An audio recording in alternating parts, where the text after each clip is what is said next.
Est-ce que c'est à cette occasion-là que vous avez justement organisé une visite de France Bleu Gironde? Ou est-ce que ça se passe chaque année? Je me rappelle d'une visite qui avait eu lieu à ce moment-là. Oui, non, c'était pour cette occasion. Parce qu'en réalité, vous le connaissez, enfin vous connaissez les contraintes qu'on a aujourd'hui sur la notion des visites. On est toujours en plan Vigipirate accru ou vigilance extrême. Par exemple, je ne participe pas et je ne souhaite pas aux Journées du patrimoine. Il y a des endroits qui le font bien naturellement, nous on ne le fait pas. Par contre, on a des visiteurs tous les jours, quasiment, entre les auditeurs qui viennent chercher leurs cadeaux ou viennent voir des gens ou qui sont invités au titre d'une émission, plus les correspondants de tout niveau qui viennent nous rejoindre pour participer à une émission. Donc non, c'est vrai qu'on n'en fait pas beaucoup des visites. Mais on le fait on le fait à la demande de classes, du milieu scolaire. Ça, on le fait beaucoup. Bon alors donc ce parcours avance, je ne vais pas dire se rapproche de la fin, vous le disiez tout à l'heure avant l'émission, en disant quelques années encore à travailler sur cette radio. Quel projet vous avez pour la suite, Gabriel? Alors des projets, j'en ai beaucoup, lesquels aboutiront est une autre histoire, mais je pense que le jour où je vais arrêter totalement la radio, c'est un horizon que je me fixe. Il est assez fluctuant selon les jours, mais enfin, je ne vais pas rester jusqu'à 70 ans. Je vais rester dans un domaine qui me tient à cœur. Ce n'est pas fatalement la communication, mais c'est de travailler au niveau de l'œnotourisme. Voilà, c'est quelque chose que j'aime beaucoup. Et puis après, j'ai d'autres projets qui, eux, sont liés très directement à la musique et qui sont plutôt basés, mais ça je ne vais pas tous les dévoiler, des fois qu'on me pique l'idée, qui sont basés sur quelque chose de assez compliqué. Je ne vais pas l'expliquer tout de suite. On vous recevra pour ces prochains c'est mieux. Mais il y a des projets sur la musique aussi. D'accord. Bon alors, on le disait, vous êtes un homme passionné, hein, la radio et puis le sport aussi. Vous parliez de basket, mais aussi de bowling, je crois que ça a été quelque chose d'important dans votre vie. Vous nous racontez un peu? Alors le bowling, c'était, vous voyez, ça a commencé à Laval justement, c'est-à-dire que je m'ennuyais tellement dans cette ville, qui est sympathique certes, mais où je n'avais pas trop envie de vivre, que j'ai fait la découverte. Alors j'avais joué au bowling bien avant, entre autres à Antibes où il y avait un bowling dans les années 70, mais je n'avais pas du tout été passionné. Et là, il y avait un tout nouveau bowling qui venait se créer, et j'ai commencé à jouer, avec mon épouse d'ailleurs, et là on s'est pris au jeu. Et ça a commencé vraiment à devenir une passion, à être accro. Et partout où nous sommes allés, nous avons continué à jouer au bowling, en changeant de club à chaque fois évidemment, et en faisant des compétitions, y compris jusqu'à aller jouer aux États-Unis. Ouais, on a joué un tournoi à Miami, dont d'ailleurs mon épouse elle a gagné en tournoi en doublette, on appelle ça en doublette, elle était les premiers Français à gagner ce tournoi à Miami, première française, pardon.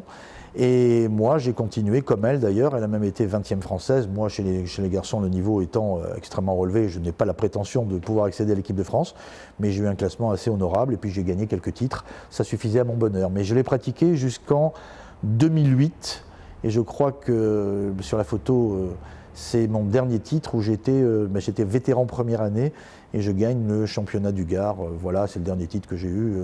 Voilà. D'accord. Encore dans le sud? Bah oui, on était à Nîmes à ce moment-là, donc je n'y peux rien, mais j'ai eu des titres ailleurs, mais celui-là est sympathique parce que c'était le dernier, voilà.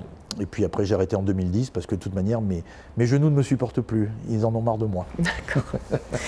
Bon alors vous nous avez aussi donné une autre photo qui est très importante pour vous, celle du Cotel. Alors je vais vous laisser expliquer ce qu'est le Cotel parce qu'on ne le connaît peut-être pas tous sous ce nom-là, et je vous laisse raconter l'histoire. Alors le Cotel, en voyant la photo, vous comprendrez immédiatement qu'en France, on appelle ça le mur des lamentations.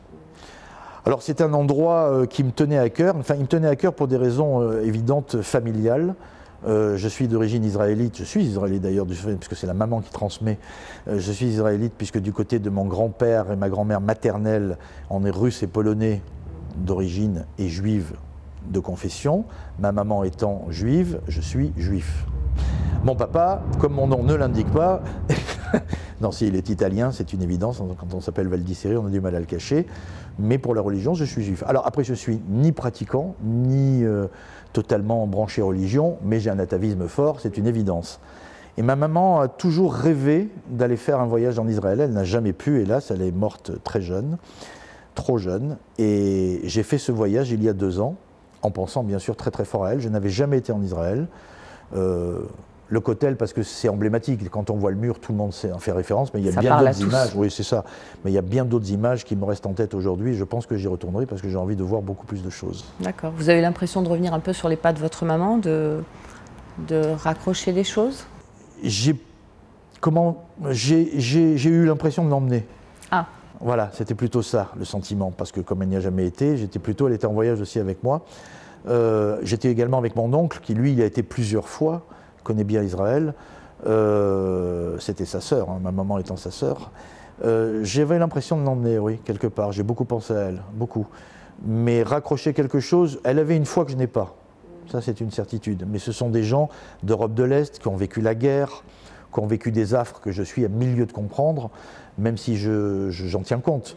Mais je suis né, moi, 11 ans après la fin de la guerre, donc très honnêtement, de quoi voulez-vous que je parle? Par contre, la souffrance qu'ils ont vécue, oui, ça je l'ai entendu.